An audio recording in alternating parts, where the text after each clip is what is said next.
وآلہ الطیبین الطاہرین المعصومین المظلومین المنتخبین المنتجبین اما بعد فقد قال اللہ تبارک و تعالی فی کتابہ المجید وفرقانہ الرشید وقولہ الحق بسم اللہ الرحمن الرحیم یا ایہا الذین آمنوا باللہ ورسولہ والکتاب الذی نزل علی رسولہ صلوات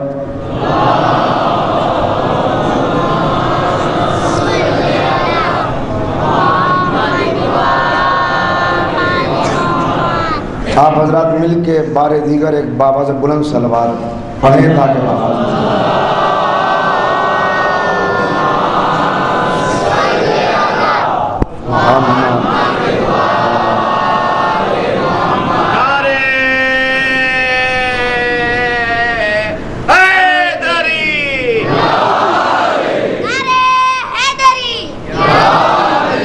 حضرات سلسلہ گفتگو کل جہاں سے پہنچا بغیر کسی تمہید کے مجھے وہیں سے آغاز کرنا ہے، اور کل کے لیے میں آپ حضرات سے معذرت خواہ بھی ہوں کہ بات مکمل کرتے کرتے وقت بہت ہو گیا۔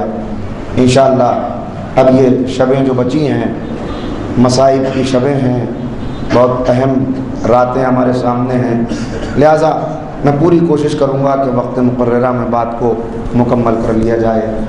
جو باتیں اب تک آپ کی خدمت میں نے گزارش کی، اس میں سلسلہ کلام کل یہاں تک پہنچا تھا کہ اللہ نے اہل بیت کو اپنی صفات کا مظہر بنا کے بھیجا۔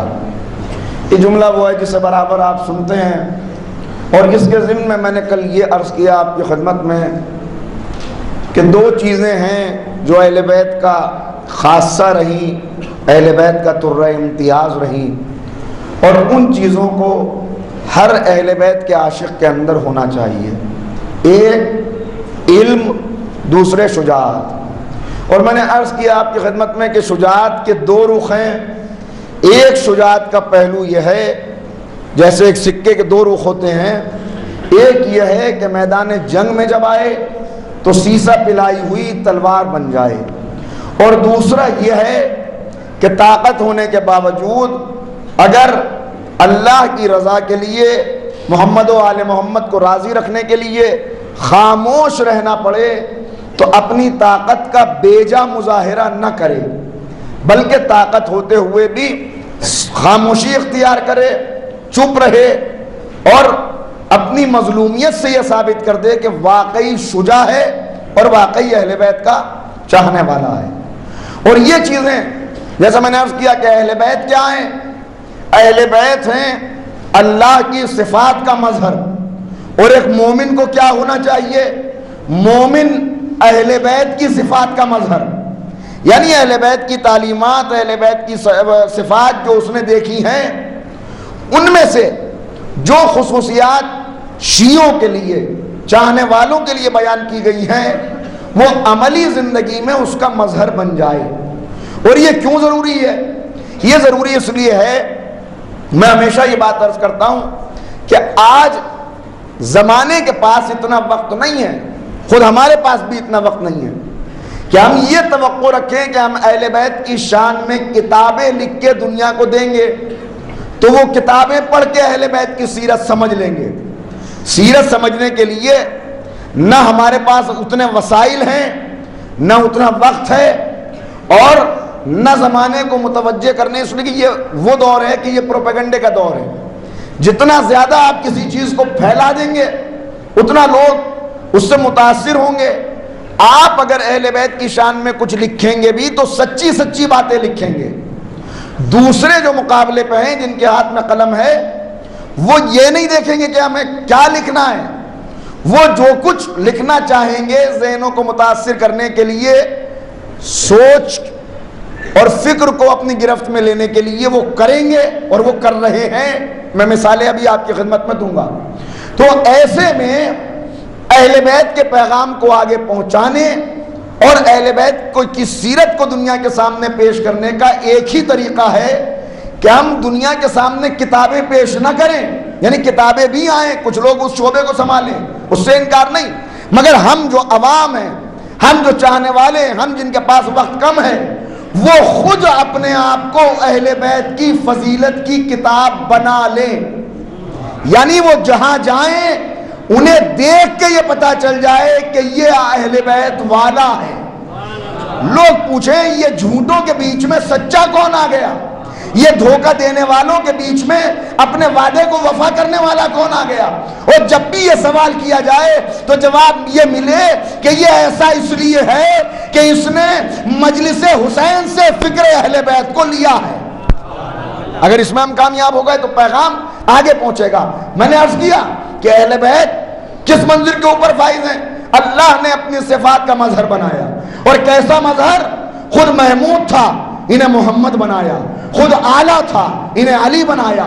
خود فاطر السماوات تھا, انہیں فاطمہ بنایا. خود محسن تھا, انہیں حسن بنایا. خود قدیم الاحسان تھا, انہیں حسین بنایا. خود معبود تھا, انہیں زین العابدین بنایا. خود باقر العلوم تھا, انہیں محمد باقر بنایا. خود صادق الوعد تھا, انہیں جعفر صادق بنایا. وہ کاظم الغیظ تھا, انہیں موسیٰ کاظم بنایا. اسے رضا پسند تھی, انہیں علی رضا بنایا. اسے تقوی محبوب تھا, انہیں محمد تقی بنایا. وہ نقی مزاج تھا, انہیں علی نقی بنایا. وہ عسکرانہ شان کا حامل تھا, انہیں حسن عسکری بنایا.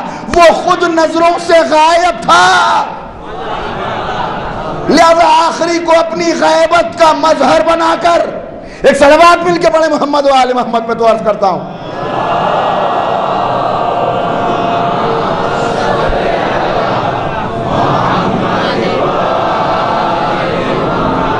اللہ کے جو اسماء الحسنہ ہیں, اللہ کے جو نام ہیں صفاتی, 1000 نام, ان ناموں میں علماء کا فیصلہ ہے اہل بیت کے سلسلے میں کہ اللہ کے جس نام کے ساتھ بھی آپ عبد لگا دیں وہ علی اور اولاد علی کا نام بن جاتا ہے. جس کے ساتھ بھی عبد لگا دیں وہ علی اور اولاد علی کا نام بن جائے گا, اس لیے کہ یہ صفات کے مظہر ہیں. ایک اللہ کا نام ہے الباقی, باقی رہنے والا. ایک نام ہے المنتقم, انتقام لینے والا. جو الباقی کا مظہر ہے اسے بقیت اللہ کہتے ہیں.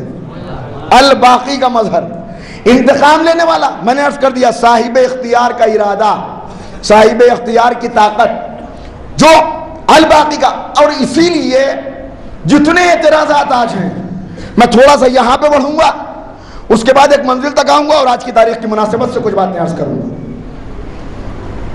جتنے نام ہیں ان میں اور جتنے دنیا کے, یہ عرض کر چکا ہوں پہلے, اعتراضات ہیں امام کے سلسلے میں, ان کو اگر آپ اٹھا کے دیکھیں تو سب سے زیادہ جو اعتراض ہے وہ امام کی غیبت پر ہے کہ غائب کیسے ہیں, اور غائب رہ کر اتنی طولانی عمر کیسے انہوں نے حاصل کی, غائب رہ کے زندہ کیسے ہیں.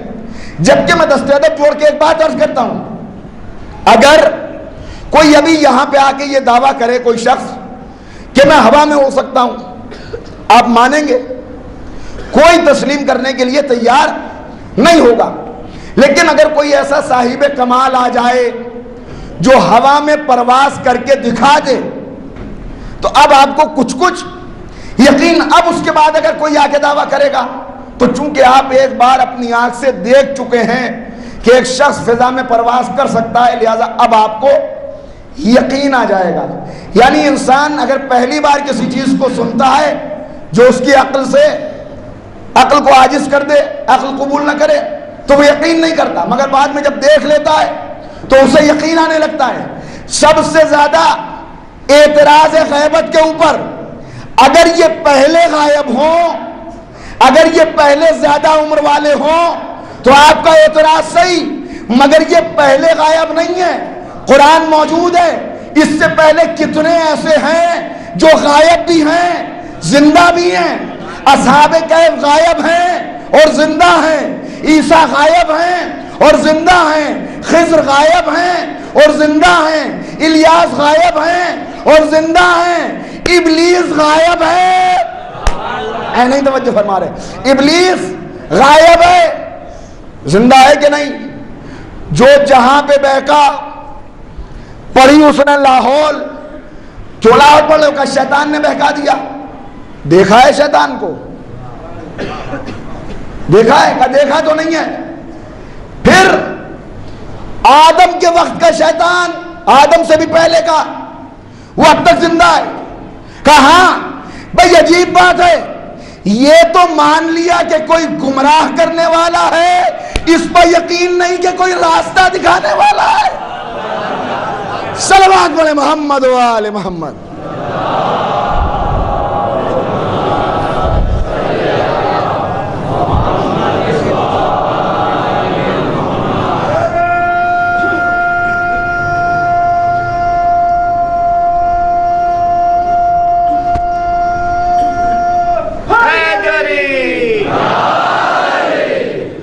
تو یہ سامنے کی باتیں ہیں، بالکل مجھے بہت تیزی سے گزرنا ہے تاکہ بات میں رہ نہ جائے۔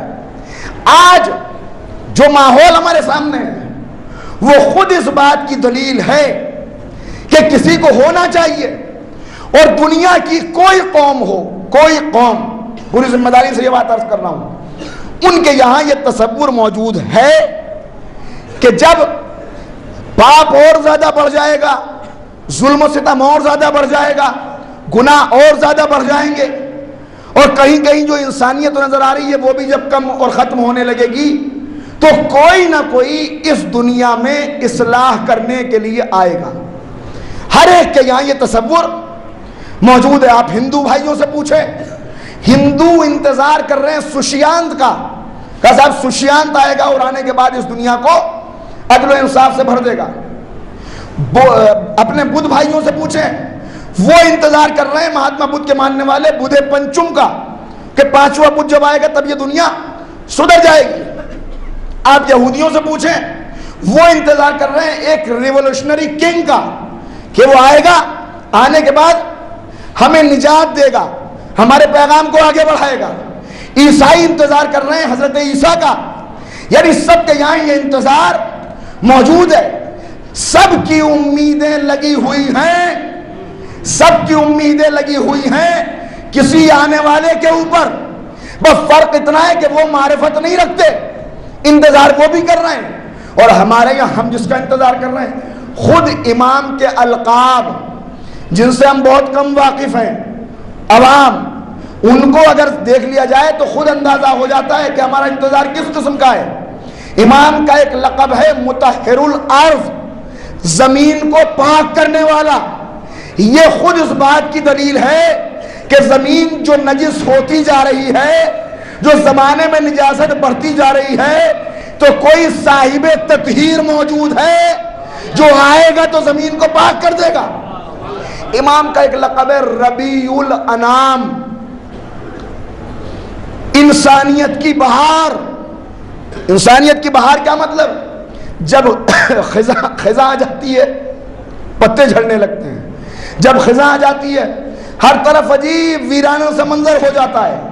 خزاں کے بعد بہار آتی ہے، جب بہار آتی ہے ہر چیز دلکش ہو جاتی ہے، درخت نئی قبائیں پہن لیتے ہیں، سبزہ اگنے لگتا ہے، انسان کا دل خود بخود کھنچنے لگتا ہے ہریالی کی طرف، آنکھیں اس کی دیکھنے لگتی ہیں۔ تو امام کا لقب ربیع الانام، انسانیت کی بہار، یعنی جب انسانیت کے درخت خشک ہو جائیں گے تب انہیں پھر سے بہار دینے کے لیے انسانیت کی بہار آئے گی، وہ پوری دنیا میں پھر سے انسانیت کا بول بالا ہوگا۔ اور جو بہت سے القاب ہیں اس میں ایک ہے عین الحیات، زندگی کا چشمہ، زندگی کا، حیات کا سر چشمہ۔ جب حیات خشک ہونے لگے، کئی انسان کی زندگی کی کوئی اہمیت نہ رہ جائے، کوئی کسی کی قدر نہیں کر رہا، اس وقت ضروری ہے کہ کوئی آئے۔ انتظار کون کون کر رہا ہے یہ میں نے عرض کر دیا آپ کی خدمت میں۔ فرق کیا ہے؟ اب یہاں سے 5 منٹ بڑی اہم گفتگو ہے، اور اس کے بعد آج کی تاریخ کی مناسبت سے ذرا سا مولا کائنات کی طرف پلٹیں گے ہم اور پھر آج کی منزل پہ آ جائیں گے. متوجہ ہیں آپ پوری طرح, میں جانتا ہوں اس بات کو. ایک مرتبہ آخری آدمی تک مل کے بلند صلوات پڑھ دیں تاکہ گفتگو آنے دیں. بلند صلوات.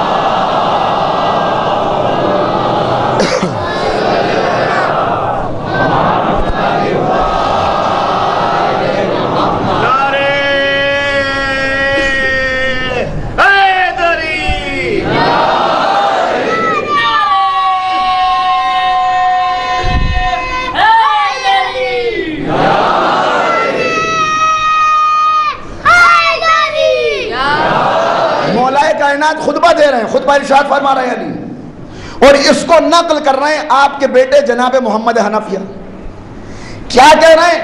میں ایک بوڑھا سردار ہوں, میں اب بوڑھا سردار ہوں, مگر مجھے یقین ہے, علی کا یقین دیکھیے, مجھے یقین ہے کہ یہ دنیا اس وقت تک نہیں ختم ہوگی جب تک اللہ میرے ذریت کو, میری نسل والوں کو اس طرح سے ایک جگہ پہ جمع نہیں کر دے گا جیسے یعقوب کی اولاد کو ایک جگہ پہ جمع کر دی. حضرت یعقوب کی اولاد بچھڑ گئے, پھر ایک جگہ پہ آ گئے, حکومت ہو گئی.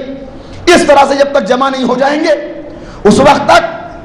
اور میں نے عرض کیا بہت سارے خطبات ہیں جنہیں میں اس لیے چھوڑ رہا ہوں کہ بات ایسا نہ ہو کہ دوسری باتیں چھوٹ جائیں, لہذا بہت کم عرض کر رہا ہوں. امام حسین علیہ السلام شب عاشور امتحان لے چکے اپنے اصحاب کا, بہت توجہ رکھیے گا کہ ایک جملے کے اوپر, امتحان لے چکے. جب امتحان مکمل ہو گیا, چراغ گل ہو گیا, چراغ دوبارہ روشن ہوا, کوئی نہ گیا اٹھ کے, اور امام نے ان کو خوشخبری دے دی جنت کی, بتا دیا ہے کہ کو مقام دکھا دیا, تو اس کے بعد غالباً جناب مسلم ابن اوسجہ نے سوال کیا. غالباً میں نے اس لیے کہا کہ نام نہیں دیکھا میں نے روایت میں, جو آثار دیکھے, جو صفات, وہ جناب مسلم ابن اوسجہ کی ہیں. انہوں نے کھڑے ہو کے پوچھا, اے مولا, اے آقا, ہم شہید ہو جائیں گے, اس زمین پر ہمارا خون بہہ جائے گا, کیا ہم تو راضی ہیں اس کے اوپر, راضی برضا ہیں, مگر کیا یہ خون رائے گا چلا جائے گا؟ کیا اس خون کا کوئی انتقام بھی ہوگا؟ اس وقت امام نے خطبہ ارشاد فرمایا فصیح و بلیغ, اور اس خطبے کے اندر یہ بیان فرمایا کہ ہمارا خون خشک نہیں ہوگا, رائے گا نہیں جائے گا, بلکہ میری نسل میں سے ایک منتقم آئے گا جو خون کے ایک ایک قطرے کا انتقام لے گا. اور اس کے بعد یہاں پہ بات, میں پورا خطبہ نہیں سنا رہا, موقع نہیں ہے, میں صرف چند جملے جو میرے موضوع میں آ رہے ہیں وہ عرض کر کے آگے بڑھ رہا ہوں. اور اس کے بعد ایک ایک معصوم کی واپسی ہوگی, جس میں امام اپنے لیے فرما رہے ہیں کہ اس کے بعد جب انتقام ہو جائے گا, جب واپسی ہوگی, رجت ہوگی, تب میں پھر آؤں گا. اور جملہ اور لفظ جو ہے روایت میں وہ توجہ کرنے کے لائق ہے, اور اس دنیا کو فتح کرتا ہوا ہند تک پہنچ جاؤں گا. ایک روایت میں لفظ ہے سندھ, سندھ تک پہنچ جاؤں گا. مگر علامہ مجلسی نے لکھا کہ امام شب عاشور خطبہ دیتے ہوئے فرما رہے ہیں زمین کو فتح کرتا ہوا ہند تک پہنچ جاؤں گا, اور اس کے بعد عدل کی حکومت قائم ہوگی.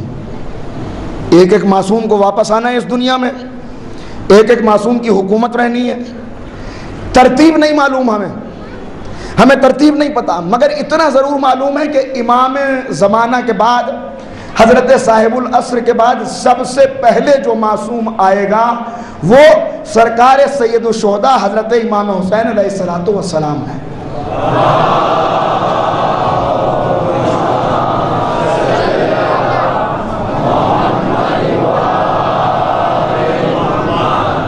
اور یہ جس وقت جنگ چل رہی ہوگی, جس وقت ابھی میں وہ بیان کر رہا ہوں آپ کی خدمت میں, مگر اس سے پہلے یہ سن لیجئے کہ یہ نظام عدل قائم ہونے سے پہلے، بھائی نظام عدل قائم ہوگا اس سے پہلے کچھ حالات ہونے چاہیے نا. کب قائم ہوگا؟ دجال کا خروج آخری دن پڑھوں گا اگر موقع رہا، سفیانی کا خروج آخری دن پڑھوں گا، یہ دونوں چیزیں چھوڑ دی میں نے. مگر اتنا سمجھ لیجئے کہ جن 3 سے جنگیں ہوں گی اس میں لکھا ہوا ہے کہ دجال کو امام زمانہ قتل کریں گے. سفیانی کے لیے ذرا اختلاف ہے، بعض جگہوں پہ ہے کہ سفیانی کو حضرت عیسیٰ قتل کریں گے، بعض جگہوں پہ ہے کہ سفیانی کو بھی امام زمانہ ہی اپنی تلوار سے ذوالفقار سے قتل کریں گے. اور تیسرا بڑی اہم بات، پہلی مرتبہ اس زمین کے اوپر رحمت للعالمین کی تلوار نکلے گی. رسول خدا اپنے ہاتھ میں تلوار اٹھائیں گے اور تلوار لے کر جنگ ہوگی. شیطان بشر کی شکل میں آئے گا پہلی مرتبہ مجسم ہو کر، پیغمبر سے جنگ ہوگی اور رحمت للعالمین کی تلوار سے اسی زمین کے اوپر شیطان قتل کیا جائے گا. وقت معلوم تک کی جو مہلت اس نے لے رکھی ہے وہ وقت معلوم تک کی مہلت اس دن پوری ہو جائے گی. اب رسول سے پوچھنے والا پوچھ رہا ہے یہ کب ہوگا؟ میں 3 منٹ اور آپ کے یہاں پہ لوں گا، جلدی جلدی آپ کو سناتا ہوں کب ہوگا. کچھ سنا چکا آپ کو، جب زمانے قریب آ جائیں، جب زمانے قریب آ جائیں، جب خون اس طرح سے بہایا جائے کہ نہ قتل ہونے والے کو پتا ہو کیوں قتل کیا جا رہا ہے، نہ قتل کرنے والے کو پتا ہو کیوں قتل کیا جا رہا ہے. جب لوہا لوہے کے اوپر دوڑنے لگے، میں بہت ساری احادیث کا خلاصہ سنائی دے رہا ہوں، جب لوہا لوہے کے اوپر دوڑنے لگے، جب قریب دور ہو جائے، دور قریب ہو جائے، جب فرات سے سونے کا ایک پہاڑ نکلے، جب دمدار ستارہ نظر آئے، جب چاند گہن اور سورج گہن ماہ رمضان میں ایک ہی موقع پر ہو، قریب قریب خلاف توقع، جب ہر مجدون کا واقعہ اور جنگ ہو شدید، تب سمجھ لینا یہ سارے واقعات، تب سمجھ لینا کہ ہمارا وارث کا وقت ظہور قریب آ گیا ہے. اب میں انہیں جلدی جلدی 2 منٹ میں سنا کے آگے بڑھ جاؤں. سب سے پہلے فرات سے سونے کا پہاڑ نکلنا، کل ایک مومن نے متوجہ کیا، میں بھول بھی گیا تھا، جس کے لیے علامہ جلال الدین سیوطی نے یہ لکھا کہ فرات کا پانی روک دیا جائے گا. انہوں نے پہاڑ والی روایت نہیں لکھی، فرات کا پانی روک دیا جائے گا. یہ علامت کہ سونے کا پہاڑ نکلے گا، فرات کا پانی روک دیا جائے گا. اور پیغمبر فرماتے ہیں کہ ایسی شدید جنگ ہوگی اس سونے کے پہاڑ کی ملکیت کو لے کر کہ کون اس کا مالک ہے، کہ اگر 100 شخص ہوں گے تو ان میں سے 99 قتل ہو جائیں گے، ایک زندہ رہ جائے گا، اور وہ ایک جو زندہ رہے گا وہ کہے گا اس کا مالک میں ہوں. 1975 میں فرات نکلتی ہے ترکی سے، اس کے بعد عراق اور شام میں شط العرب بناتی ہے، پھر اور آگے بڑھ جاتی ہے اور خلیج عرب پہ تبدیل ہو جاتی ہے. 1975 میں فرات کا پانی روک کر ایک ڈیم بنایا گیا، یہ علامت پوری ہو چکی، ڈیم بنایا گیا جسے ایبون ڈیم کا نام دیا گیا. جب یہ ڈیم بنا تو اس کے اندر کھربوں کھرب ڈالر کا خرچہ ہوا، فرات کا پانی روکا گیا، یہ ڈیم بنا. جب یہ بن کے تیار ہوا، ابھی انہیں خبر نہیں ہے کہ ہماری کتابوں میں کیا لکھا ہوا ہے، جب یہ بن کے تیار ہوا تو دور سے دیکھنے پر ایسا لگتا تھا جیسے فرات میں ایک پہاڑ کھڑا ہوا ہو، جیسے فرات میں ایک پہاڑ کھڑا ہوا ہو. اس کے بننے سے اس علاقے میں اتنی ترقی ہوئی کہ اس پورے علاقے کو سونے کی چڑیا اور اس پہاڑ کو سونے کا پہاڑ کہا جانے لگا. آج تک دنیا اسے سونے کا پہاڑ کہہ رہی ہے، سونے کا پہاڑ. اور اس کے اوپر ترکوں اور کردوں کے اندر جنگ ہوئی. ایسی جنگ ہوئی اس کی ملکیت کو لے کر، ترقی ہوئی، پہاڑ بنا، ڈیم بنا، علاقہ نے ترقی کی، تو اب جنگ شروع ہوئی کہ تمہارا ہے کہ ہمارا. اتنی جنگ ہوئی، اتنا خون بہا کہ پیغمبر اکرم کی حدیث کا ایک ایک لفظ صداقت کے پیکر میں سامنے آیا، اور اتنا خون بہا کہ واقعی اگر ایک خاندان اور قبیلے کے 100 افراد موجود تھے تو 99 قتل ہو گئے، ایک ہی باقی رہ گیا. صلوات پڑھیں محمد و آل محمد.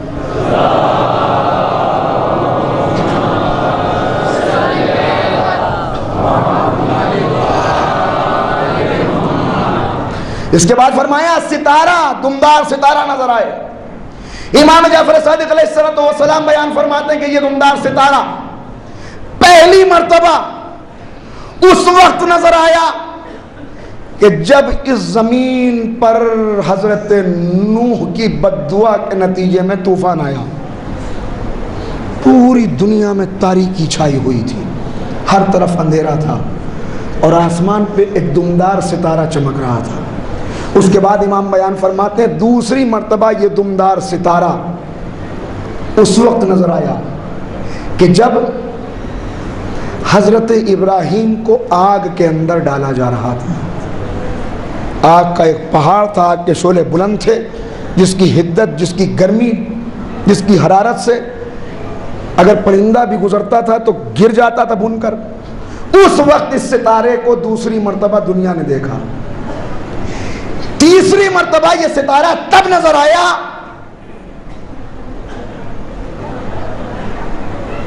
کہ جب کربلا میں سرکار سید الشہداء کی شہادت ہوئی. وقت عصر پورے زمانے میں انقلاب آیا، زمین کا انقلاب، آسمان کا انقلاب، دریاؤں کا انقلاب. ایک عجیب و غریب عالم تھا. عرض کر چکا ہوں پہلی مجلس میں کہ آسمان سے خون برس رہا تھا، اور 6 مہینے بعد تک یہ کیفیت رہی کہ اگر آنگن میں کوئی کپڑا سفید ڈالا جاتا تھا تو خون کے بوندے گرتے تھے اور وہ سرخ کپڑے میں تبدیل ہو جاتا تھا. اس وقت تیسری مرتبہ یہ ستارہ نظر آیا. چوتھی مرتبہ یہ ستارہ اس وقت نظر آیا جب عباسی حکمراں متوکل تخت حکومت پر آیا. آپ دیکھ رہے ہیں یہ سب وہ ہے ہماری تاریخ کہ جسے ہمیں پتہ ہونا چاہیے. متوکل جب تخت پہ آیا تب یہ ستارہ نظر آیا. اب متوجہ رہیے کہ 2 جملے دے رہا ہوں آپ کو، اپنی تاریخ سے واقف ہو میرے نوجوان. متوکل وہ کہ جس نے، دنیا شیعت میں اس کا نام تعارف کا محتاج نہیں ہونا چاہیے، اتنے مظالم کیے اس نے. کیسے مظالم کیے؟ ایسے مظالم کیے کہ اگر کوئی زائر قبر امام حسین پہ جانا چاہتا تھا تو اسے اپنا ہاتھ کٹوانا پڑتا تھا. اس کے بعد اگر 2 زائر ہوتے تھے تو ایک کو جانے کی اجازت تھی، دوسرا اپنی قربانی دے. اور بالخصوص اولاد امام حسن علیہ السلام کے اوپر جو مظالم کیے ہیں. ستون، اس کے محل کے اندر ستون تھے، سامنے پلرز ہوتے ہیں نا، پلرز. ان پلرز میں سے ہر پلر ایسا تھا کہ جس کے اندر کسی نہ کسی سید زادے کو زندہ کھڑا کر کے چن دیا گیا تھا. کیوں؟ اس لیے کہ یہ چاہتا تھا جب میں اپنے تخت پر بیٹھوں، اپنے محل میں رہوں، اور ان ستونوں کے اوپر میری نظر پڑے تو مجھے یاد آ جائے کہ یہ کسی سید زادے کی قبر ہے کھڑی ہوئی، اور میں نے اسے زندہ چنوایا ہے، اس لیے کہ اس سے مجھے خوشی حاصل ہوتی ہے. یہ اس کا خیال تھا. اور بڑے مظالم ہیں، تاریخ نہیں بیان کرنی. اتنا یا عرض کر دوں آپ کی خدمت میں کہ ایک دن، اب اس کو یہ واقعہ ہے مگر میں 2-3 جملوں میں سنا رہا ہوں، دیکھتا ہوں کتنا پہنچتا ہے نوجوانوں تک. ایک دن ہی اپنے تخت پہ بیٹھا ہوا تھا اور اس نے بڑے فخر کے ساتھ، بڑے اطمینان کے ساتھ عوام سے کہا، اپنے درباریوں سے کہا کہ تم نے دیکھا جب سے میں تخت پر آیا تب سے ہمارے ملک کے اندر طاعون کی وبا نہیں پھیلی، پلیگ نہیں پھیلا۔ فخر سے کہہ رہا ہے جب سے میں آیا تخت نشین ہوا مجھے حکومت ملی، یعنی یہ میری برکت ہے کہ اس وقت سے ہمارے ملک میں طاعون نہیں پھیلا۔ اس کی یہ بات سنی تو ایک جوان سے برداشت نہ ہوا اور اس نے کھڑا ہو کے کہا کہ ہاں تیرے تخت پہ آنے کے بعد اس ملک میں طاعون نہیں پھیلا، اس لیے کہ اللہ ارحم الراحمین ہے، وہ ایک وقت میں 2 بلائیں نازل نہیں کرتا۔ تیرا تخت پہ ہونا خود اتنی بڑی مصیبت ہے کہ اب اس ملک سے طاعون بھی گھبرا کے چلا گیا۔ یہ کیسے مظالم، ایسے مظالم، لیکن نتیجہ کیا ہوا؟ بار بار آپ کو سناتا ہوں اور دہراتا ہوں، اور کیوں نہ دہراؤں اس لیے کہ یہ شیعت کی تاریخ ہے۔ آج ان مظالم کرنے والوں کو دیکھیں کہاں ہیں؟ یہ جو سمجھ رہے تھے کہ یہ تخت، یہ اقتدار، یہ حکومت، یہ خزانے، یہ محل، یہ فوج ہمیشہ ہمارے اختیار میں رہے گی، آج نہ وہ محل رہے، نہ وہ تخت رہے، نہ وہ تاج رہے، نہ وہ حکومت رہی، نہ وہ خزانے رہے۔ یہ بڑے بڑے ظالم اپنی قبروں کے اندر کیڑوں کی غذا بن گئے، مگر جس علی کے نام کو مٹانا چاہتے تھے وہ علی کا نام آج بھی انسانیت کی پیشانی کا جھومر بن کے چمک رہا۔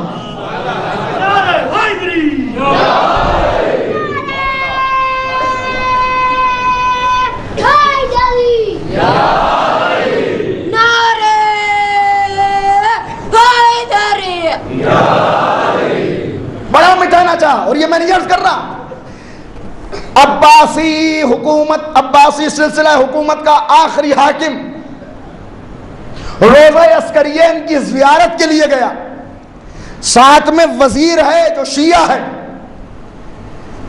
غور سے دیکھتا رہا، نورانی روزے، درود کی ثنائیں، آنے والوں کا ہجوم، ہر طرف دیوانہ وار مجمع چلا آ رہا ہے زیارت کے لیے، ہاتھوں کو اٹھائے ہوئے، بہتی ہوئی آنکھیں، بڑا متاثر ہوا۔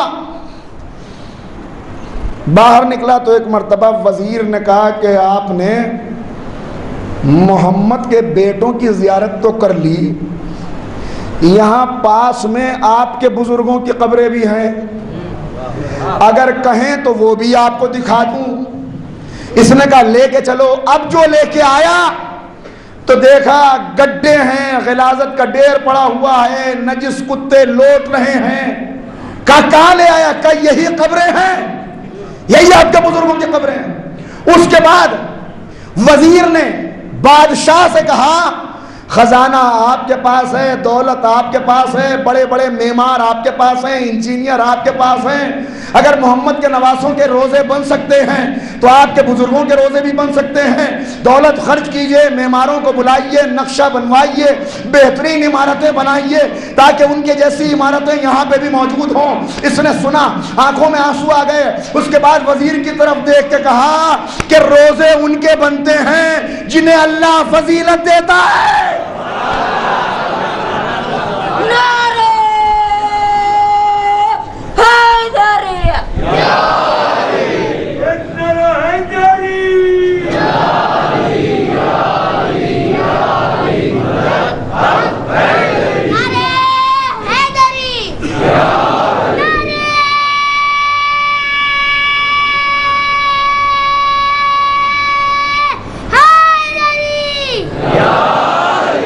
روزے ان کے بنتے ہیں، عمارتیں ان کی ہوتی ہیں، رونقیں وہاں ہوتی ہیں جو اللہ سے فضیلت لے کے آتے ہیں۔ سن میرے وزیر، اگر میں اپنی حکومت کا سارا خزانہ بنا کے یا روزے بنوا بھی دوں تو چند سالوں کے بعد پھر یہی منظر ہوگا، کھنڈر نظر آئیں گے، اس لیے کہ جہاں ملائکہ نازل ہوتے ہیں وہ جگہ اور ہوتی ہے، جہاں اللہ کا عذاب نازل ہوتا ہے وہ جگہ اور ہوتی ہے۔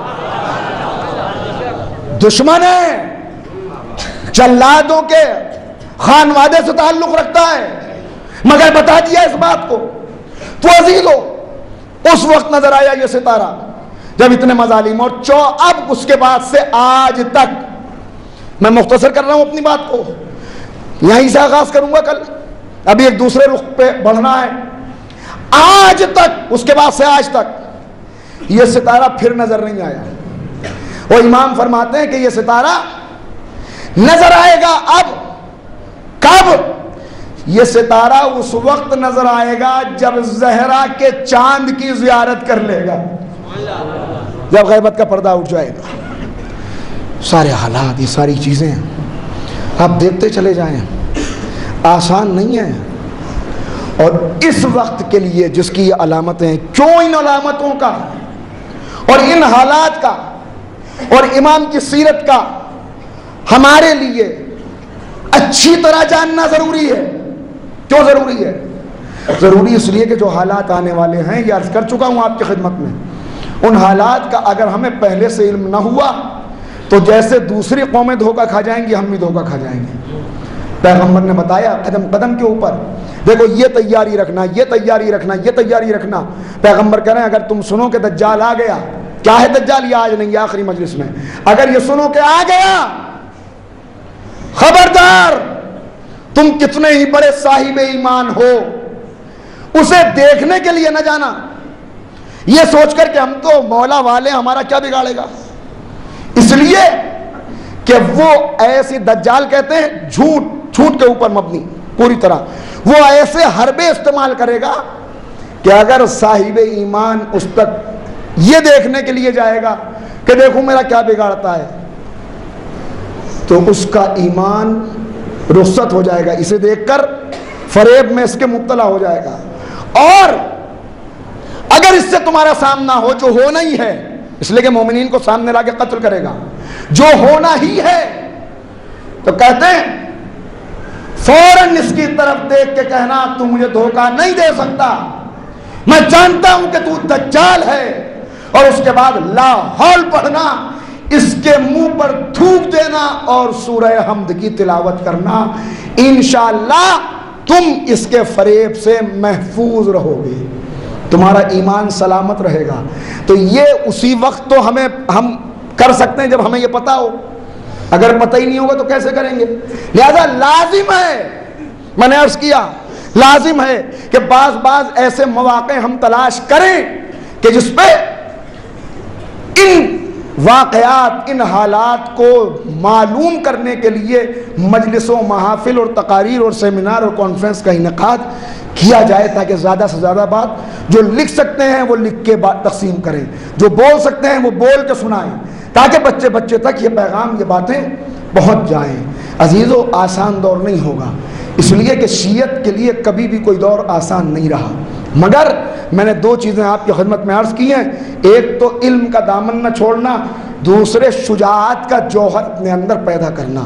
شجاعت کیسے پیدا ہوتی ہے اور کس طرح سے انسان، سب سے پہلی چیز عرض کر چکا ہوں آپ کی خدمت میں کہ جب تک حب دنیا رہے، حب دنیا کا یہ مطلب نہیں کہ دنیا سے ہمیں ترک کرنے کے لیے کہہ دیا گیا دنیا چھوڑ دو، چھوڑنے کے لیے ہمیں کبھی نہیں کہا گیا، اسی دنیا میں رہو مگر دنیا مقصد نہ بنے، سب کچھ کرو مگر یہ یاد رہے کہ ہم کون ہیں۔ نہیں، اسی جملے کو دہرا دوں، موقع آ گیا ہے کہ سب کچھ کرو مگر یہ یاد رہے کہ دوسری قومیں اور ہیں، ہم اور ہیں، اس لیے کہ وہ سب دعائے فاطمہ نہیں ہیں، ہم دعائے فاطمہ زہرا ہیں۔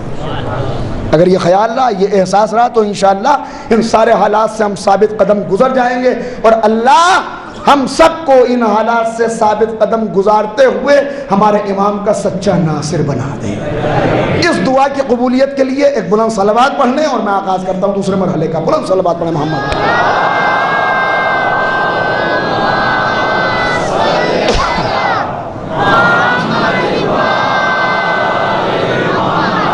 دو رخ ہیں شجاعت کے، اور دونوں ہمیں اپنے اندر پیدا کرنے ہوں گے۔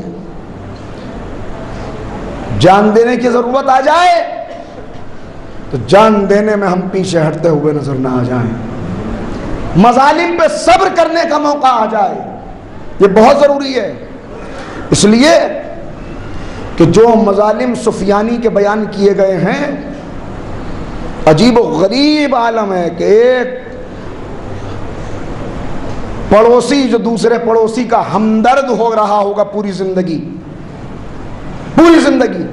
جس وقت سفیانی یہ اعلان کرے گا کہ ہے کوئی تم میں جو ایک مومن کی گردن کاٹ کے لائے اور اس کا سر میرے پاس پیش کر کے مجھ سے انعام لے جائے، تو اس وقت لکھا ہوا ہے سگا پڑوسی ہمیشہ کا ساتھ رہنے والا اپنے پڑوسی پہ ٹوٹ پڑے گا اور چاہے گا اس کی گردن کاٹ کے لے جاؤں اور اس سے انعام لے لوں۔ کیوں ایسا ہوگا، کیا حالات ہوں گے، یہ عرض کروں گا آخری تقریر میں، مگر ہر دور میں ایسا ہی ہوتا رہا۔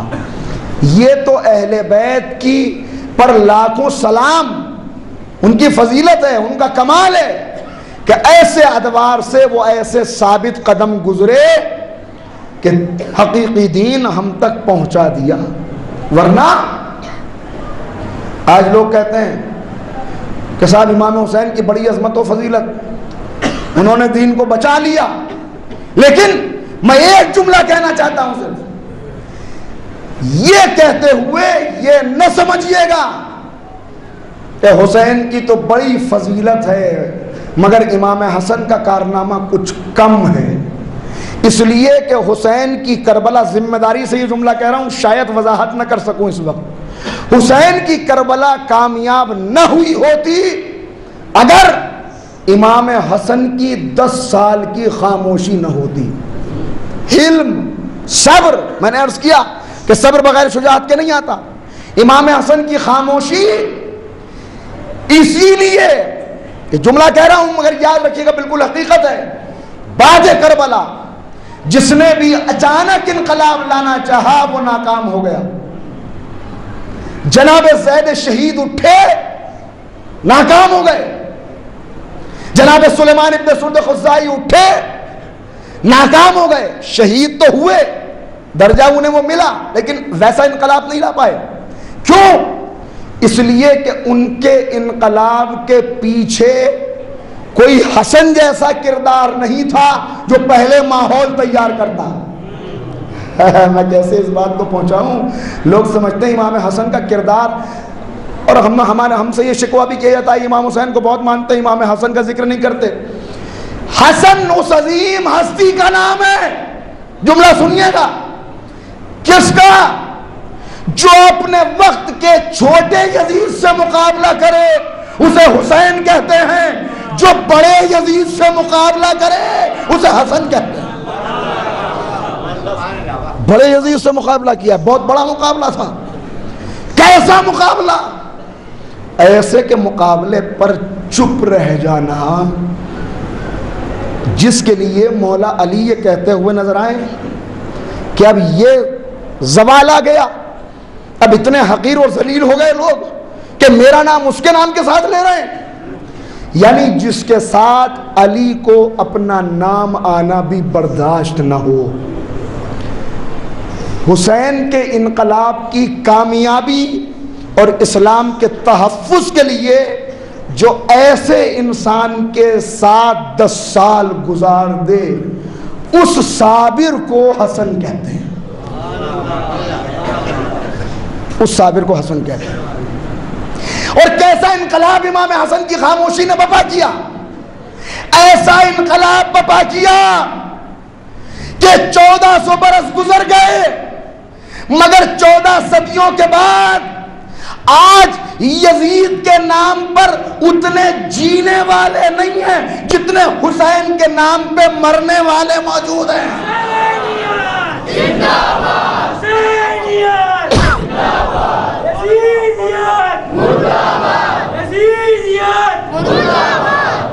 اہل بیت کا تمام دشمنوں پر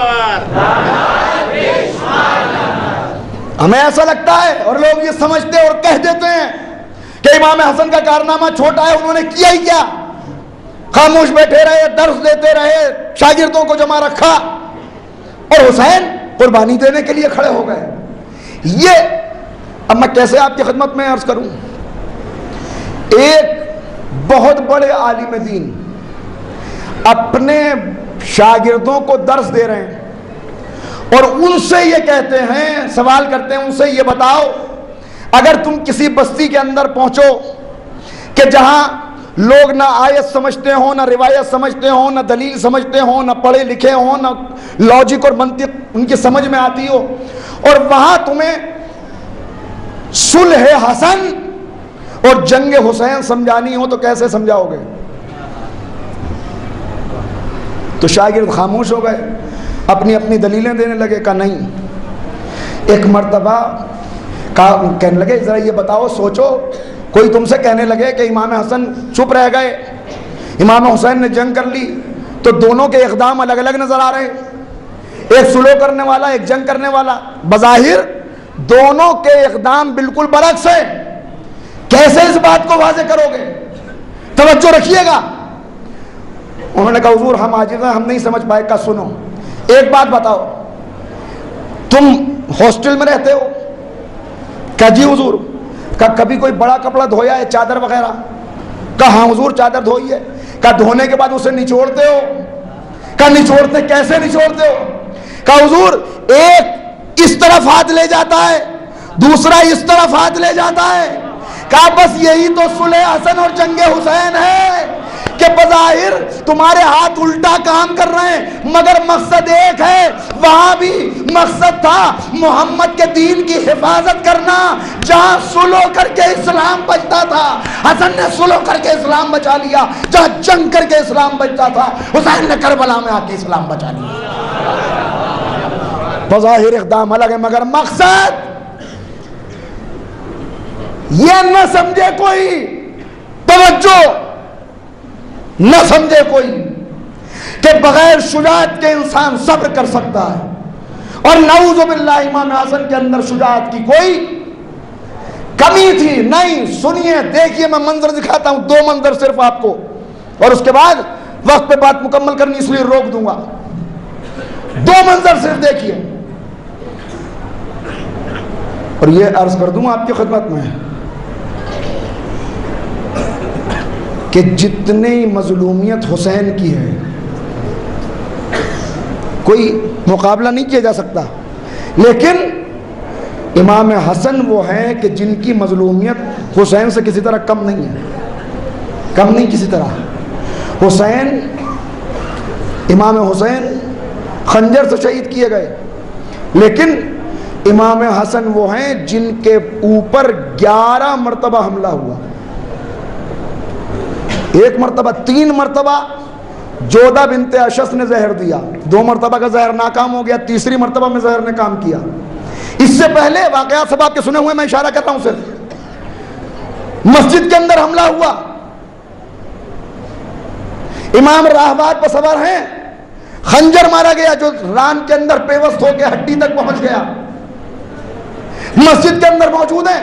ایک نابینا مسجد میں داخل ہوا عصا لے کر، جس میں نیچے ایک کیل لگی ہوئی تھی، اور وہ عصا لیتے ہوئے امام تک آیا اور امام کے زانوں میں وہ کیل پیوست کر دی جس کے اندر زہر لگا ہوا تھا، اور اس کے بعد فرار ہو گیا.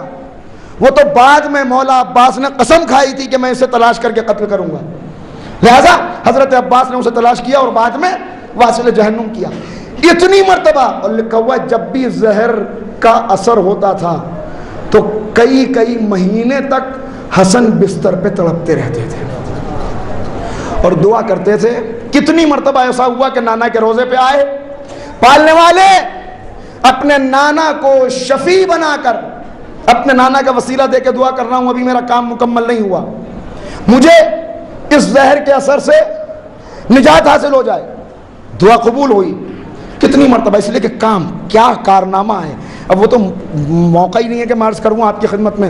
بڑا کارنامہ انجام دیا، اور اس کے بعد جہاں موقع آیا، جہاں ضرورت تھی وہاں صبر کے جوہر دکھائے، جہاں موقع آیا وہاں بولنے میں بھی حسن پیچھے نہیں رہے. صلح کے بعد حاکم شام مدینے آیا.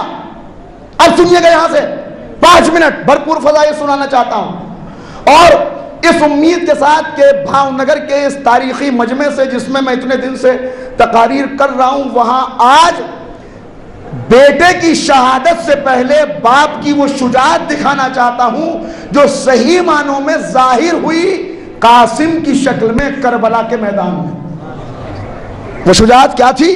2 منظر صرف دکھاتا ہوں اور بات مکمل ہو جائے گی. آمادہ ہیں آپ؟ پوری طرح متوجہ؟ ایک مرتبہ مل کے محمد و آل محمد پر صلوات پڑھ دیں.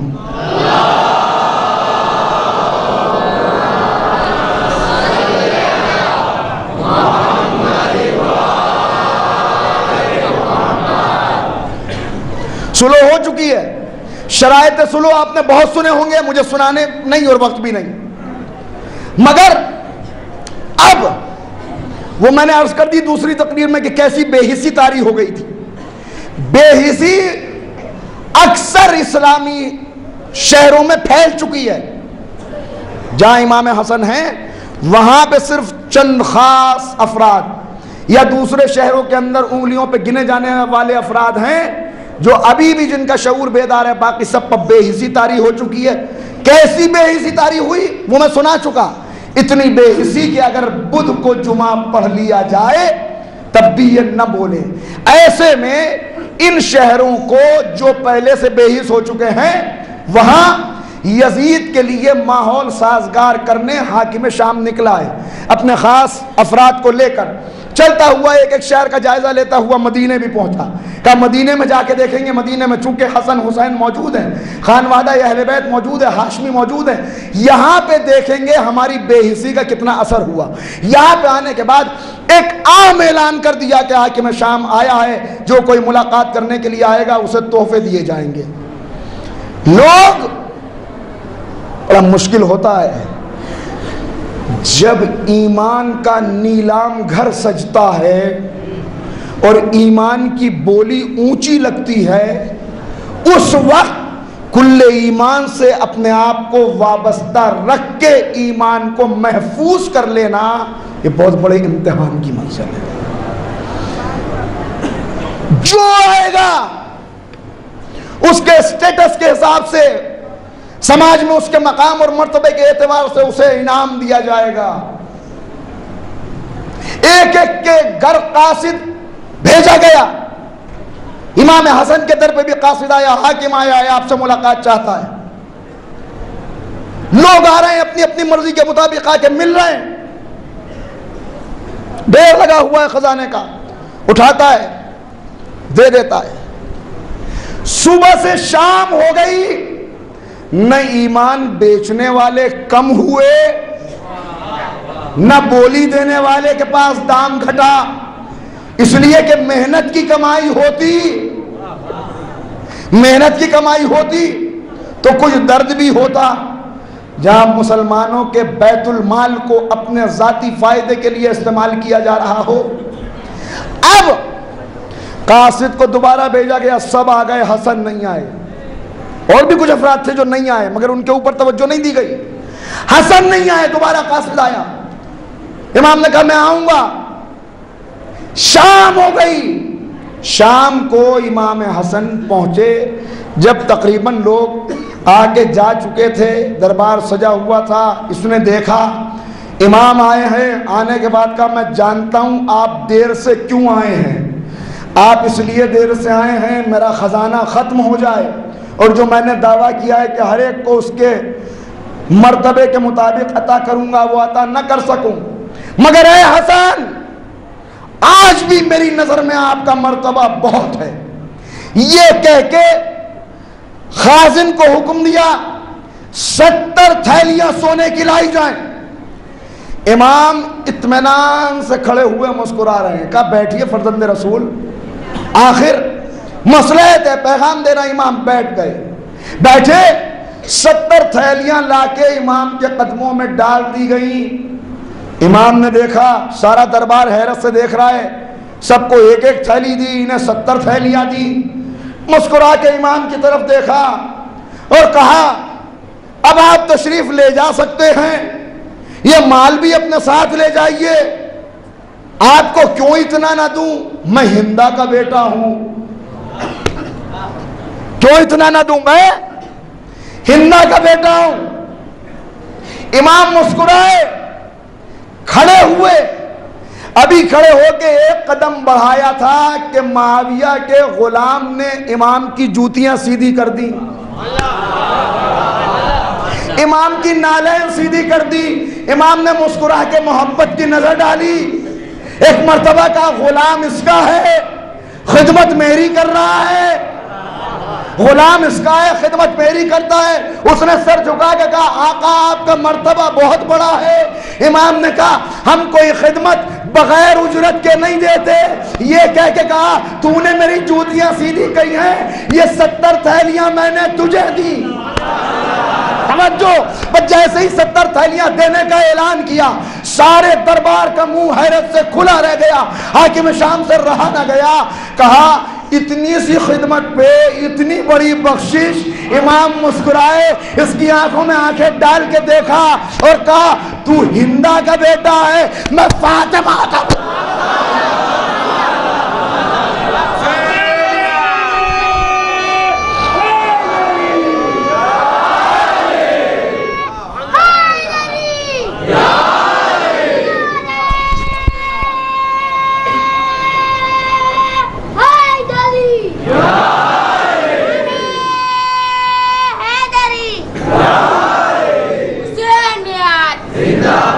کہ تو ہندا کا بیٹا ہے، میں فاطمہ کا بیٹا ہوں۔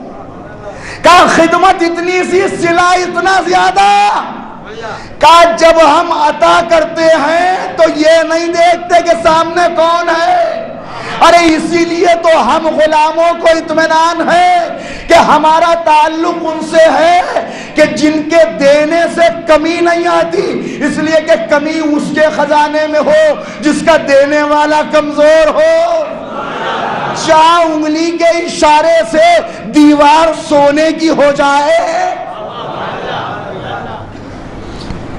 چلا گیا خاموش ہو کر، اپنی بے عزتی محسوس کرتا ہوا۔ اعلان کیا اپنے حوالیوں موالیوں کے درمیان کہ ہم اس توہین کا بدلہ حسن سے لیں گے۔ اپنے وزیر خاص کو بلایا، ہمارے آس کیا کروں؟ کہا وہ محمد کا شہر تھا، نبی کا شہر تھا، حسن و حسین کا وطن تھا، ایسا کر انہیں تنہا شام بلا، اکیلا شام بلا۔ سپاہی ہمارے ہوں گے، شہر ہمارا ہوگا، محل ہمارا ہوگا، عمرہ ہمارے ہوں گے، رؤسا ہمارے ہوں گے، تلواریں ہماری ہوں گی، غلام ہمارے ہوں گے، خزانہ ہمارا ہوگا۔ یہاں پہ آئیں گے، سب کے سامنے ان کی توہین کریں گے۔ قاصد بھیجا گیا، آپ کو شام آنا ہوگا۔ امام نے دعوت کو قبول کیا اور وقت مقررہ پر شام کے اندھیرے میں مدینے کا سورج نکلا۔ فاطمہ کے چاند نے شام کی تاریکی میں قدم رکھا۔ سب کو حکم ہے، خبردار ان کی توہین کرنی ہے۔ کیسے؟ پہلا حکم، دربار میں داخل ہو کوئی پردہ نہ اٹھائے۔ دوسرا حکم، کوئی تعظیم کے لیے کھڑا نہ ہو اور بیٹھنے کی جگہ نہ دے تاکہ دربار میں کھڑا رہنا پڑے۔ تیسرا حکم، جب دربار میں اجنبی کی طرح آ کے کھڑے ہو جائیں، چاروں طرف نظر ڈالیں، کہیں کوئی بیٹھنے کی جگہ نہ ہو، کوئی تعظیم کرنے والا نہ ہو۔ ہمارے جلادوں کو تلوار کھینچے ہوئے دیکھیں۔ اس وقت ایک ایک مقرر منبر نما بلندی پہ جائے اور علی کے خلاف، اب کیسے جملہ کہوں، گستاخیاں کرے، گالیاں دے۔ کچھ نہیں بول پائیں گے۔ ہمارے تاریخ نویس بیٹھے ہوئے ہوں گے، رقم کر لیں گے ایک ایک بات کو۔ آنے والی تاریخ میں واقعہ رہ جائے گا، فاطمہ کا لال آیا تھا، اتنی گستاخیاں کی جاتی رہیں، کچھ نہیں بولا۔ دعوت دے دی گئی، وقت ہو گیا، امام اب وقت مقررہ پہ پہنچے، وقت پر پہنچے۔ جس نے کبھی اپنے ذاتی دشمن کو پلٹ کے کچھ نہیں کہا، حلم اور صبر۔ واقعہ یاد ہے، یاد دلانے کی ضرورت تو نہیں۔ شام کا ایک جوان مدینے میں آیا ہے، سب سے پہلے امام سے ملاقات ہو گئی، اخلاق دیکھا، کردار دیکھا، چہرہ نورانی دیکھا۔ کہا آپ بڑے نیک نفس معلوم ہوتے ہیں، یہ بتائیے یہ حسن کہاں رہتا ہے؟ نعوذ باللہ۔ کہا کیوں؟ کہا ملنا چاہتا ہوں۔ کہا میں ہی حسن ہوں۔ اس کے بعد جتنی گالیاں اسے یاد تھیں وہ ساری گالیاں دے ڈالی، جتنی گستاخیاں کر سکتا تھا سب گستاخیاں کر لی۔ چاہنے والے غصے میں بھر بھر کے قبضہ شمشیر پر ہاتھ رکھتے ہیں، امام کہتے ہیں ٹھہر جاؤ، رک جاؤ۔ جب ساری گستاخیاں کر چکا، مسکرا کے خلق رسول کے وارث نے کہا، رحمت للعالمین کے نواسے نے پیکر رحمت بن کے پوچھا، بھائی تو اس شہر میں اجنبی ہے، اگر تیرے پاس سواری نہ ہو تو سواری دے دوں، بھوکا ہو تو کھانا کھلا دوں، پیاسا ہو تو پانی پلا دوں، غلام نہ ہو تو اپنا غلام دے دوں، اگر کوئی خدمت کرے تو تیری کر دوں۔ اتنا کہنا تھا، جو اب تک بکواس کر رہا تھا اس نے قدموں میں گر کے کہا، حسن آج سے پہلے مجھ سے بڑا تیرا کوئی دشمن نہیں تھا، آج کے بعد مجھ سے بڑا تیرا کوئی خادم نہیں ہے۔ جو اپنے ذاتی دشمن کو ایسے معاف کر سکتا ہو، آج اسے دربار میں بلایا گیا ہے، سازش ہے، مورخ بیٹھا ہوا ہے، لکھے گا، رقم کرے گا، سب کو بتائے گا، کیا داخل ہوں گے۔ سب سے پہلی بات تھی کوئی پردہ نہ اٹھائے۔ امام نے دربار میں قدم رکھا، ہوا کا تیز جھونکا آیا، پردہ خود بخود اٹھ گیا۔ امام نے مسکرا کے حاکم کو دیکھا، درباریوں کی طرف اشارہ کر کے کہا، یہ تیری رعایا ہے، یہ میری رعایا ہے، تیرا اختیار ان پہ چلتا ہے، میرا اختیار۔ اور وہ بس 2 منٹ، اور وہ جس نے یہ حکم دیا تھا کہ کوئی تعظیم کے لیے نہ اٹھے، سب سے پہلے امام کے آتے ہی خود تعظیم کے لیے اٹھ گئے۔ جیسے ہی حاکم اٹھا تو وزیر اٹھے، وزیر اٹھے تو عمرہ اٹھے، عمرہ اٹھے تو غلام اٹھے، غلام اٹھے تو پورا دربار اٹھ گیا، پورا دربار تعظیم کے لیے کھڑا ہو گیا۔ جب امام چلے گئے، بعد میں اس نے ایک ایک کو گھوڑا کے کہا، کیوں میں نے منع نہیں کیا تھا نہ اٹھنا؟ انہوں نے ہاتھوں کو جوڑ کے کہا، پہلے آپ بتائیے آپ کیوں اٹھے؟ ہم پہ غضبناک ہو رہے ہو، پہلے تم بتاؤ تم کیوں اٹھے؟ اس نے کہا، میں اٹھنا تو نہیں چاہتا تھا، مگر جیسے ہی حسن دربار میں داخل ہوئے مجھے ایسا لگا سامنے سے ایک اژدہا منہ پھاڑے ہوئے میری طرف آ رہا تھا، ایسا لگا کسی نے زبردستی تعظیم کو کھڑا کر دیا۔ امام داخل ہوئے، اطمینان سے آئے، دربار پہ سناٹا ہے، روب و جلال امامت ہے کہ کوئی کچھ بول نہیں پا رہا، خاموشی۔ جب اتنی خاموشی دیکھی تو ایک مرتبہ عمرو عاص کھڑا ہوا، اس سے بڑا مناظرہ آج تک تاریخ میں نہیں ہوا۔ حوالہ جسے چاہیے میں یہاں پہ موجود ہوں، لفظوں سے کھیلنا میری عادت نہیں ہے، خطابت میں کرتا نہیں خالی۔ اس سے بڑا مناظرہ آج تک تاریخ میں نہیں ہوا۔ اللہ کو حسن کی شجاعت کو تاریخ میں درج کرانا تھا، لہذا بتایا کہ دیکھو، کھڑا ہوا اور عمرو عاص نے کھڑے ہو کے گالیاں بکنی شروع کی۔ امام خاموش ہے، چپ ہیں، اس لیے کہ ابھی امام کو کہا جا رہا ہے۔ امام نے کوئی جواب نہیں دیا۔ اس کے بعد اس کی جرت بڑھی اور مولائے کائنات کی شان میں گستاخیاں کرنی شروع کی۔ وہ جملے کہے کہ جنہیں میں ممبر سے دوہرا نہیں سکتا۔ بہت بولتا رہا، بکتا رہا، امام خاموش کھڑے رہے۔ کافی دیر گزر گئی تو کسی درباری نے کہا، یہ اتنی دیر سے بول رہا ہے کہ آپ کے پاس کوئی جواب نہیں ہے، آپ اسے جواب نہیں دیتے؟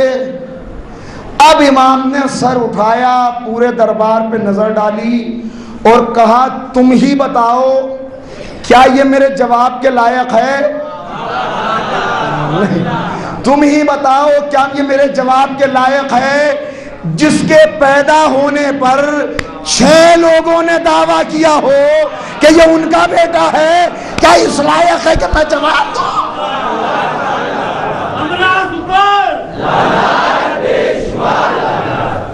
یہ جملہ کہنا تھا کہ گھبرا کے عمرو عاص بیٹھ گیا۔ اس کا بیٹھنا تھا کہ حاکم نے پلٹ کے کہا، حسن حسن میرے وزیر کی توہین نہ کرو۔ ایک مرتبہ شیر خدا کا جلال حسن کے چہرے پہ نظر آیا، گور کے حاکم کو دیکھا، اور کہا خاموش ہو کے اپنی جگہ پہ بیٹھ جا، ورنہ میں علی کا بیٹا ہوں، میں وہ نجس بستر بھی جانتا ہوں جہاں تو پیدا ہوا ہے۔ بیٹھ جا نیچے۔ گھبرا کے بیٹھ گیا۔ اب کسی کی ضرورت نہیں کہ کوئی کچھ بول سکے، بس ختم ہو گئی گفتگو، کسی کی ضرورت نہیں۔ لوگوں نے دیکھا یہ تو حاکم کی توہین ہو گئی، بعد میں سزا دے گا، کیا کہے گا کیا کرے گا۔ لکھنے والے لکھ رہے ہیں، دور دور کے ملکوں سے لوگوں کو بلایا ہوا ہے جن کو یہ بتانا تھا دیکھو ہماری کتنی حکومت اور اقتدار ہے۔ آخر عمرو بن حریث کھڑا ہوا۔ عمرو بن حریث ایک شخص تھا، تعارف کا موقع نہیں ہے، بات آگے چلی جائے گی۔ کھڑا ہوا اور اپنی نیام سے تلوار نکال کے کہا حسن آج بھرے دربار میں تمہیں قتل کر دوں گا۔ کیا کہا؟ حسن بھرے دربار میں تمہیں قتل کر دوں گا۔ آہستہ آہستہ امام نے اپنا چہرہ اس کی طرف گھمایا اور کہا تو مجھے قتل کرے گا؟ تو مجھے قتل کرے گا؟ تو نے تو اسے بھی قتل نہیں کیا جسے اپنی زوجہ کے ساتھ نازیبا حرکت کرتے ہوئے دیکھا تھا۔ بے غیرت، بے حیا، تلوار نکالتا ہے۔ کانپنے لگا کھڑا ہو کر، کچھ بولا نہیں کیا۔ اس کے بعد اب سب چپ ہیں کہ ایک طرف سے شیبہ ابن عتبہ اٹھا اور اس نے اٹھ کے کہا، اب جملہ یہ والا میں مجبور ہوں نقل کرنے پر، نقل کفر نہ باشد، کھڑے ہو کے کہا نعوذ باللہ نعوذ باللہ نعوذ باللہ، خاکم و دہن، حسن تیرا باپ کافر تھا۔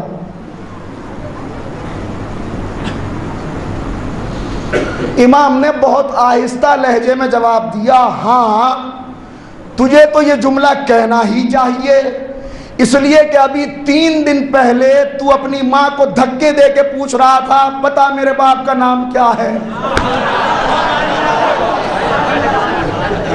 بتا، تجھے تو کہنا ہی چاہیے یہ جملہ۔ اب دربار میں سناٹا ہے، کہیں کچھ بول نہیں رہا کوئی۔ ہمت کر کے ولید ابن عقبہ اٹھا، ولید ابن عقبہ اٹھا اور بہت سی باتیں کہیں جنہیں دہرانے میں وقت ضائع کرنا ہے۔ جب سب کچھ کہہ چکا تو کہا ہاں تیری زبان سے علی کی عداوت نہ بولے گی تو اور کس کی زبان سے بولے گی، اس لیے کہ تو ہی تو وہ ہے کہ جس نے شراب کے نشے میں 2 کی 4 رکعت پڑھائی تھی اور میرے بابا نے تیری پشت پر 80 کوڑے برسائے تھے، تو نہ بولے گا تو کون؟ اور اے ہائے اس کے بعد کیسے یہ جملہ کہوں؟ اگر امام نے نہ کہا ہوتا تو میں بھی نہ کہتا، مگر بس روک رہا ہوں یہاں پر۔ کہا اور ابھی 3 مہینے پہلے ہی تو تجھے معلوم ہوا ہے کہ تو عقبہ کا نہیں ذکوان کا بیٹا ہے۔ صلوات پڑھ دے محمد و آل محمد۔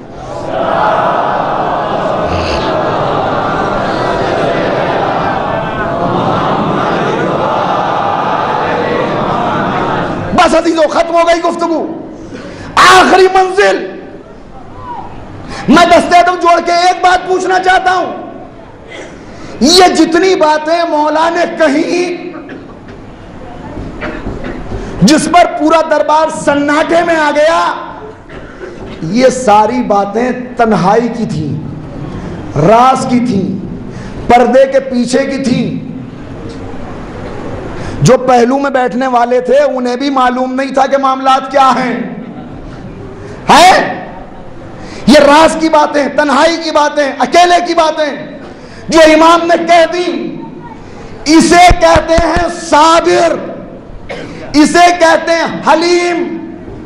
امام کو معلوم سب کچھ بہت پہلے سے تھا، مگر یہ ستار العیوب، خدا کا ستار العیوب بندہ ہے، یہ لوگوں کے عیب بیان نہیں کرتا، اگر انہوں نے مولا کی شان میں گستاخیاں نہ کی ہوتی تو حسن نے بھی بتایا نہ ہوتا کہ دیکھو یاد رکھو میرے بابا کی شان میں بری بات وہی کہہ سکتا ہے جس کی رگوں میں نجس خون ہو۔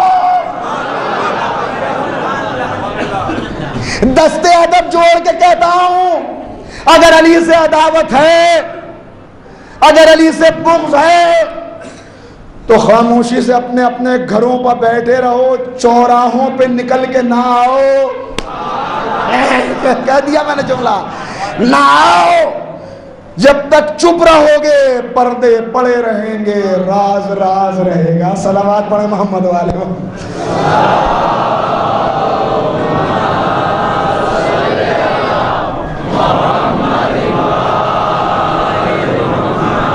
یہی شجاعت کے جوہر جو دربار میں نظر آئے، اگر ایسے شجاع کے ہاتھ میں تلوار آ جاتی تو کیا ہوتا، یہ دنیا نے دیکھا تو میدان کربلا میں دیکھا۔ اللہ اکبر۔ آج محرم کی 7 تاریخ ہے، 7 محرم ہے آج۔ کیا بتاؤں 7 محرم کون سی تاریخ ہے؟ ذرا سا اپنے اپنے تصور کو کربلا لے کے چلو۔ تصور کربلا گیا، حسین کے خیموں سے ننھے ننھے بچوں کی صدائے التش آ رہی ہے، ہائے پیار۔ 4 محرم کو خیمے ہٹے، جتنا پانی خیموں میں تھا وہ 7 محرم کو ختم ہو گیا۔ میں آپ سے پوچھتا ہوں، جب خیموں میں پانی ختم ہو رہا ہوگا تو زینب نے پانی خود پیا ہوگا یا بچوں کے لیے بچا کے رکھا ہوگا؟ ام کلثوم نے خود پانی پیا ہوگا یا علی اصغر اور سکینہ کے لیے بچایا ہوگا؟ ارے تو 3 دن سے تو حسین کے بچے پیاسے ہیں، بڑے نہ جانے کب سے اور کب تک پیاسے رہے۔ لکھا ہوا ہے کہ جب صدائے التش زیادہ بلند ہوئی تو حضرت ابو الفضل العباس نے خیموں میں جانا چھوڑ دیا، اس لیے کہ عباس خیموں میں جاتے تھے تو سکینہ ننھے ننھے بچوں کو لیے ہوئے، اماں۔ وہ ہے 7 محرم کی تاریخ۔ آج کے دن آپ یتیم حسن کا تذکرہ کرتے ہیں، آج کی اس میں مجلس میں آپ مہندی برآمد کرتے ہیں۔ یہ مہندی آپ کیوں برآمد کرتے ہیں؟ اس لیے کہ ایک بیوہ کی زندگی سنسان ہوتی ہے، ایک بیوہ کی زندگی میں کچھ نہیں ہوتا۔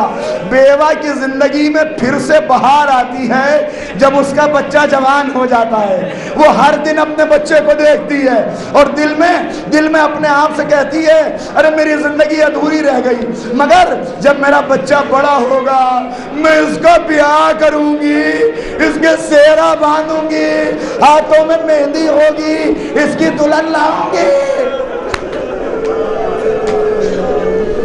اے بی بی ام فروا ہمارا سلام، آپ کی دنیا بسنے سے پہلے اجڑ گئی۔ اللہ اکبر۔ آپ کے بچے کے سیرے کی لڑیاں کربلا میں بکھر گئی۔ کیا ہے جناب قاسم کی شہادت، میں کیسے عرض کروں، وقت کم رہ گیا، میں نے تھوڑا بس 2-3 منٹ سننا، انشاءاللہ بڑے مصاب ہوں گے، سنیے گا۔ روایت کے عجیب و غریب فکرے ہیں کہ ایک دن حضرت عباس اور جناب علی اکبر میں گفتگو ہو رہی ہے۔ عباس کہہ رہے ہیں بیٹا علی اکبر، عاشور کے دن مجھے اپنے سے پہلے جانے دینا، میں تم سے پہلے اپنی شہادت پیش کروں گا، اس لیے کہ اگر تم پہلے چلے گئے تو میرے آقا کے آنکھوں کی بینائی چلی جائے گی، آنکھوں کی بینائی چلی جائے گی۔ علی اکبر کھڑے ہوتے ہیں، ہاتھوں کو جوڑتے ہیں اور کہا چچا آپ سے پہلے میں قربانی پیش کروں گا، اگر آپ پہلے چلے گئے تو بابا کی کمر ٹوٹ جائے گی۔ یہ دونوں باتیں کر رہے تھے کہ ایک مرتبہ ننھا سا قاسم آگے آیا، نہ آپ پہلے جانا نہ پہلے میں، بلکہ آپ دونوں سے پہلے میں جاؤں گا تاکہ کسی کے اوپر کوئی اثر نہ ہو۔ ارے حسین نے یہ فقرہ سن لیا، دوڑ کے آئے، قاسم کو گلے سے لگایا، اے میرے لال تو میرے آنکھوں کا نور۔ قاسم یہ تم نے کیا کہہ دیا میرے بیٹے؟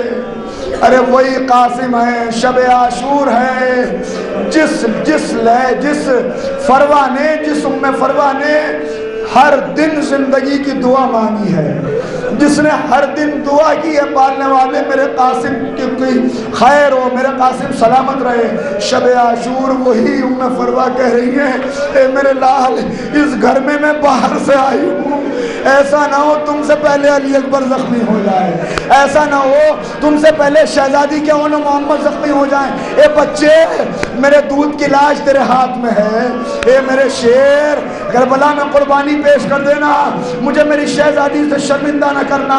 اور قاسم کہہ رہے ہیں اماں آپ مطمئن رہیے، آپ مطمئن رہیے، ذرا وقت آنے دیجیے۔ کہا بیٹے مجھے ڈر لگتا ہے، تم چھوٹے ہو، ذرا جا کے پوچھو تو صحیح تمہارا نام بھی شہداء کی فہرست میں ہے کہ نہیں۔ قاسم نے سنا، خدمت امام میں آئے، وہ آنے کے بعد آپ نے سنا ہے کیا پوچھا؟ کہا آقا کیا میرا نام شہداء کی فہرست میں ہے؟ حسین نے جواب نہیں دیا، یہ نہیں کہا ہاں تمہارا نام شہداء کی فہرست میں ہے، اس لیے کہ حسین تصور عجیب و غریب بات ہے۔ پوچھا میرے لال یہ بتاؤ تمہارے لیے موت کیسی ہے، موت کیسی ہے؟ کہا اے چچا میرے لیے موت شہد سے زیادہ شیریں ہے۔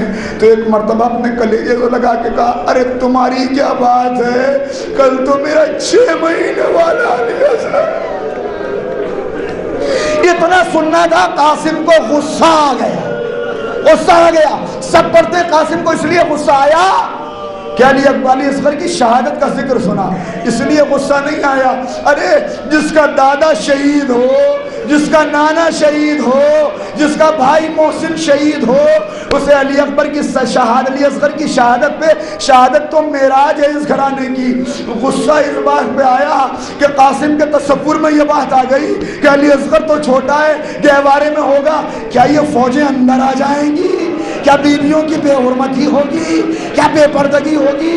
حسین جانتے ہیں کہ غیرتدار قاسم کے لیے یہ بہت بڑا صدمہ ہے، لہذا یہ نہیں کہا کہ کل چادر چھنے گی، یہ نہیں کہا کہ خیمے جلیں گے، یہ نہیں کہا کہ ایک رسی میں 12 گلے ہوں گے۔ کہے میرے لال میں اصغر کو اپنی گود میں لے کے جاؤں گا۔ آخری فقرہ بس دو منٹ اور، بچا لیا اس مصیبت سے، یہ نہیں بتایا، اس صدمے سے بچا لیا۔ قاسم آئے، اب اگلے دن قاسم کا طریقہ کیا ہے، بار بار آتے ہیں اور آقا سے آگے کہتے ہیں مجھے اجازت دیجیے، مگر اجازت نہیں مل رہی۔ جب بھی آتے ہیں امام قبا کا بٹن کھولتے ہیں اور قاسم کے بدن کو سونگنے لگتے ہیں اور کہتے ہیں میرے بھائی حسن کی خوشبو آ رہی ہے، میرے حسن کی خوشبو آ رہی ہے، اور پھر رونے لگتے ہیں۔ ارے شاید قاسم کے بدن کو سونگتے ہیں تو حسن کے جگر کے ٹکڑے یاد آ جاتے ہیں، حسن کا زخمی جنازہ یاد آ جاتا ہے، گلے سے لگا لیتے ہیں۔ اے میرے لال تمہیں کیسے اجازت دے دوں؟ آخر قاسم خیمے میں آئے اور آ کر رونے لگے، سر زانوں پہ رکھے ہوئے ہیں۔ ام فروا کہتی ہیں کیا ہوا؟ کہا مجھے چچا اجازت نہیں دیتے۔ ایک مرتبہ فروا کو یاد آیا، اے میرے لال جب تو 1.5 سال کا تھا میری گود میں تھا، بابا کا آخری وقت تھا، ایک تعویذ تیرے بازو پہ باندھا تھا اور مجھ سے کہا تھا جب بڑی مصیبت کا وقت ہو اس تعویذ کو کھولنا۔ تعویذ کو کھولا، لکھا تھا اے میرے لال قاسم جب میرا بھائی نرغ عادہ میں گر جائے میری طرف سے قربانی پیش کر دینا۔ قاسم نے تعویذ لیا، خوشی خوشی آقا کی خدمت میں آئے اور آنے کے بعد ہاتھوں کو چومنا شروع کیا، ہاتھوں کا بوسہ لیتے جاتے ہیں، پیروں کو چومتے جاتے ہیں۔ کہتے ہیں چچا اب تو مجھے اجازت دینی پڑے گی، بابا کی وصیت موجود ہے، بابا کا حکم موجود ہے۔ حسین روئے، کہا اچھا قاسم خدا حافظ، یہ بات ہے تو جاؤ۔ میں نے اجازت دی اور عجیب و غریب فقرہ لکھا ہے کہ قاسم اتنے چھوٹے تھے کہ حسین نے اپنے گود میں لے کر گھوڑے پہ سوار کیا، کہا جاؤ قاسم خدا حافظ۔ قاسم چلے، میدان جنگ میں آئے، ہر طرف پڑھتے جاتے ہیں اور عجیب و غریب کام حسین نے کیا تھا۔ کیا کیا؟ جب جانے لگے تو بند قبا کو کھول دیا، سینہ چاک کر دیا۔ یہ کیا کیا؟ ارے یتیموں کے گریبان چاک ہوتے ہیں، شاید کسی کو میرے یتیم پر رحم آ جائے، میرے بھائی کی نشانی پر رحم آ جائے۔ آئے قاسم، جنگ شروع ہوئی، ارزق کو مارا، اس کے بیٹوں کو مارا. عجیب و غریب فقرہ ہے، بس 1 منٹ لوں گا سننا. جناب قاسم کسی کا لاشا پامال نہیں ہوا، پھر قاسم کا لاشا کیوں پامال ہوا؟ میں نے عجیب و غریب فقرہ دیکھا. جب قاسم کا قاتل جناب مختار کے دربار میں آیا، مختار نے پوچھا یہ بتا تو نے قاسم کو کیسے قتل کیا؟ قاسم کی لاش کیوں پامال ہوئی اور کسی کی لاش پامال نہ ہوئی؟ تو اس نے کہا نہ پوچھ، مجھے قتل کر دے. اے مختار مجھے قتل کر دے، مجھ سے نہ پوچھ. کہ تجھے بتانا پڑے گا. کہا اگر اتنا اصرار کرتا ہے تو سن. قاسم میدان جنگ میں علی کی طرح لڑ رہا تھا، جدھر بڑھ جاتا تھا تب پوری کی پوری صفیں صاف ہو جاتی تھی. کہ میرے ہاتھ میں ایک گرز تھا، گرز. میں گرز لے کے آگے بڑھا اور میں نے نشانہ سادھ کے اتنا تیز گرز مارا کہ کمر کی ہڈی ٹوٹ گئی، ہڈی ٹوٹ گئی. قاسم زمین کے اوپر گرے، آواز دی آقا میرا آخری سلام. حسین دوڑے، عباس بڑھے، علی اکبر جھپٹے. اب جو پہنچے عزادارو، عجیب و غریب بات ہے، بس ایک جملہ کہتا ہوں. 2 شہید کربلا میں ایسے تھے، 2 شہید ایسے تھے جن کا جسم زندگی میں پامال ہو گیا. ایک سکینہ، ایک قاسم. سکینہ کو ناکے پہ باندھا گیا، قاسم کے جسم پر گھوڑے کی ٹاپیں. جب سناخہ دوڑتا تھا سکینہ کہتی تھی چچا چچا چچا. جب ٹاپیں پڑتی تھی قاسم کہتے تھے چچا. حسین جب پہنچے آخری فقرہ، جب حسین پہنچے جسم پامال ہو چکا تھا، ہونٹ ہل رہے تھے. جب حسین کو دیکھا قاسم نے کہا بابا بابا بابا. ارے آپ سمجھے یہ کیا ہوا؟ کیا قاسم پہچان نہیں سکے؟ پہچان نہیں سکے؟ ارے نہیں یہ بات نہیں ہے. ادھر تو حسین پہنچے، ادھر جنت البقیع سے حسن اے میرے بیٹا. قاسم نے چچا کو دیکھا، بابا کو دیکھا. اے بابا کیا میں نے حق ادا کر دیا؟ حسین نے ایک گٹڑی اٹھائی، گٹڑی کو لے کے چلے. آگے کہا زینب فروا کو اندر لے جاؤ. جسم پامال. فروا آگے آئی. پہلی مرتبہ حسن کی زوجہ، حسن کی بیوہ پہلی اور آخری مرتبہ حسین سے مخاطب ہوئی. کہا آقا ایک مرتبہ مجھے دکھا دیجئے، ایک مرتبہ مجھے دکھا دیجئے میرے بیٹے پہ کیا گزری. حسین نے گٹھڑی اتاری. اب جو گٹھڑی دیکھی کہ لیلا زینب میرے قریب آؤ، مجھے مبارکباد دو، میرا نذرانہ قبول ہو گیا.